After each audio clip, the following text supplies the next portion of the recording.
going to do now, Lisa, don't peak too early. What I'm going to do now is, because, you know, this is the second time I've been to the States, right? The first time was about 10 years ago, and I actually came here to LA, and I came to see Stevie Wonder in concert at the Hollywood Bowl, and it cost me $100 a ticket, and I was so far back I could hardly see anything. But for you people tonight, I'm going to reenact for you what it was like to watch Stevie Wonder live from the back of the Hollywood Bowl. Let's do it, boys. Ladies and gentlemen, please welcome, singing live from the back of the Hollywood Bowl, it's the one and only Mr. Stevie Wonder! Isn't she lovely? Isn't she wonderful? See, don't leave it, see, that's what he really looks like. He really is that big, he really is. Because, oh look, see this here, look, see this is my stepladder. My real ladder left home when I was 3 years old. OK, we'll move off on that one very quickly then. It might be a night out for you, it's a bloody career for me, remember that. Ladies and gents, what we're going to do next, something very dangerous, it's so dangerous what I'm going to do that tonight I will tweak the nipples of fear, yes. See, you're getting into it now, aren't you? I will slide open the sluice gates of suspense and poke fun at Pandora's box. Leave it, love. Yes, this is going to knock your socks off. Don't try this at home. If you really want to do it, then go to a neighbour's house, OK? This is the amazing Buckets of Doom.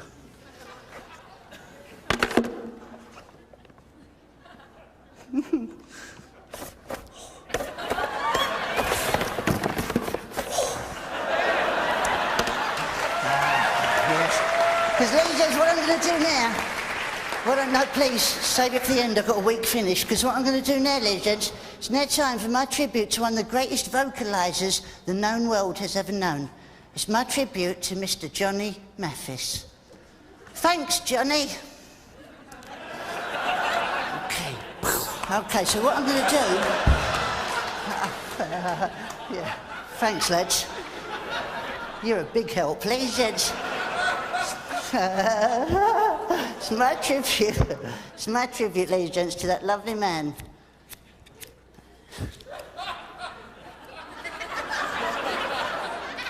What do you find so funny? The other 600 people don't find so funny, is it? It's my tribute, ladies and gents. My tribute in a minute. My tribute, ladies and gentlemen, to the... Oh, that's a good one, I'll save that. My tribute, ladies and gents.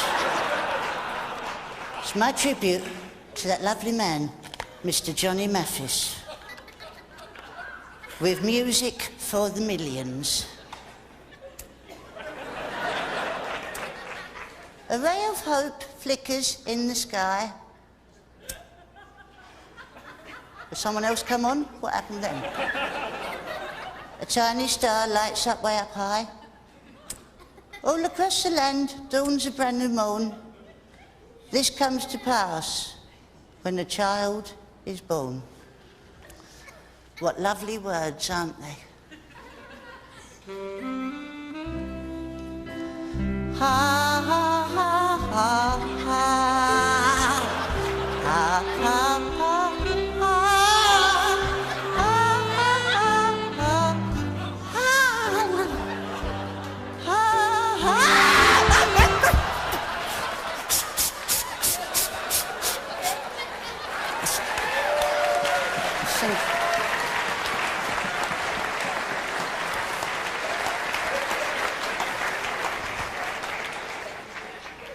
Didn't hurt anyway. Just singed all my hair. Because, you know, people ask me where I get my sense of humour from, right? And I've got to be honest, I get my sense of humour from my grandparents, right? Because my granddad, he was a bit strange. He was an Elvis impersonator, and there weren't a lot of call for that in 1938. And he was a Methodist. My granddad was a Methodist, and my grandmother, she was a spiritualist, and that made my dad a methylated spirit, and it just passed it all the way down to me. And he had a little business, he had a little shop that never made any money, though. It was a shop in like a shopping mall, and it had a sign outside the shop, and it said, "Watch batteries installed." And people used to sit outside the shop all day like that and just look at him and watch him install batteries all day. OK, and I know some of you don't really understand a lot of what's been going on up here with me, but don't worry, you get home tonight and you get into bed and just as you're falling asleep, you go, oh, I got it, and that'd be great, wouldn't it? Because he used to have all these funny little sayings. He'd say, it's the early bird that gets the worm, but the second mouse that gets the cheese. You're going to have to work a little bit harder than this, aren't you? And who was the first person to discover you could get milk from a cow? And what did he really think he was doing at the time?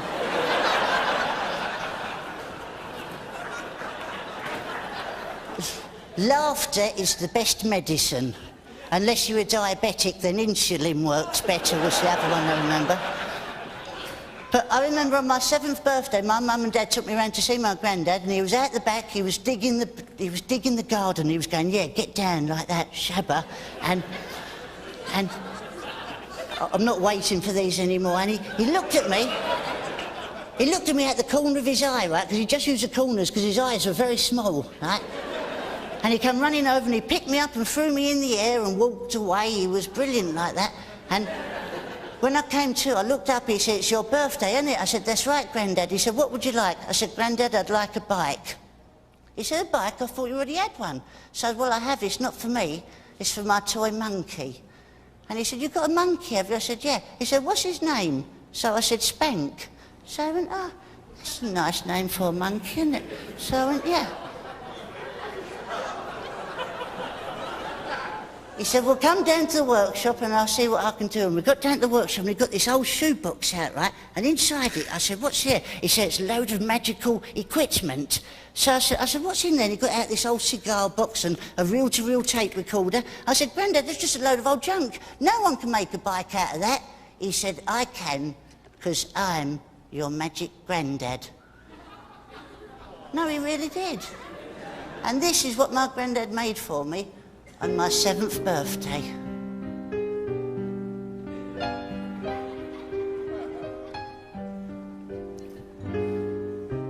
A gentle breeze from Hushabye Mountain softly blows for Lullaby Bay. It fills the sails of boats that are waiting to sail. I meant to do that. Your worries away.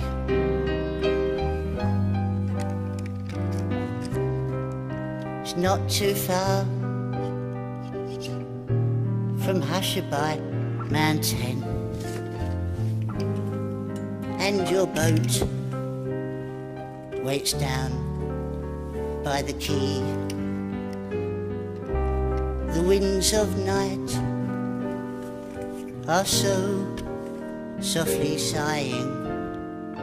Soon they will sail your worries away. So close your eyes on Hushabye Mountain, wave goodbye to cares of the day, and watch your boat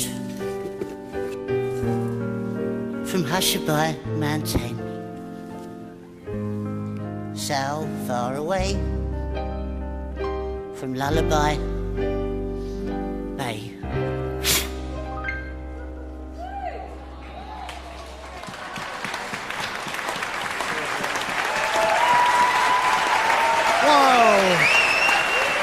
Whoa, isn't he wonderful?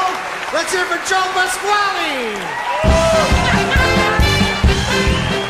it was a beautiful show. That was Wow.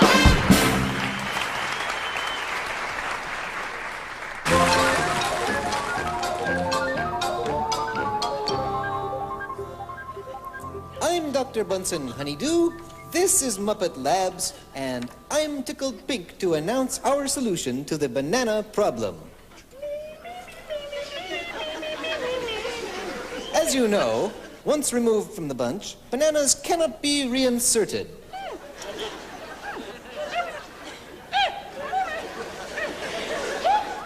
This results in extra bananas lying around underfoot, where they can be hazardous to your health.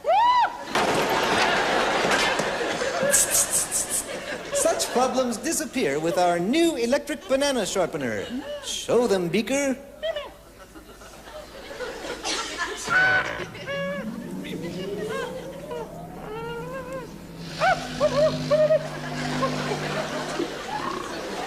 Aha. Say goodbye forever to dull bananas. With this equipment, you can store bananas on any convenient vertical surface. You can even store a whole bunch this way.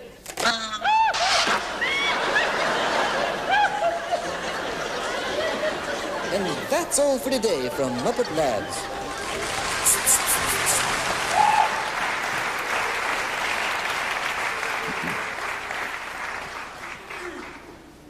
I'm here.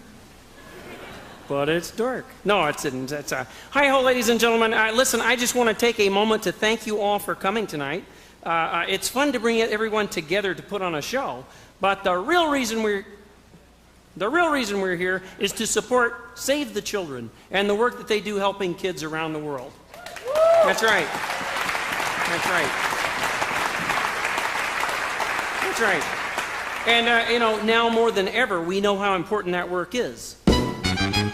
So tonight, let us remember the children and celebrate their spirit, shall we? And here we go.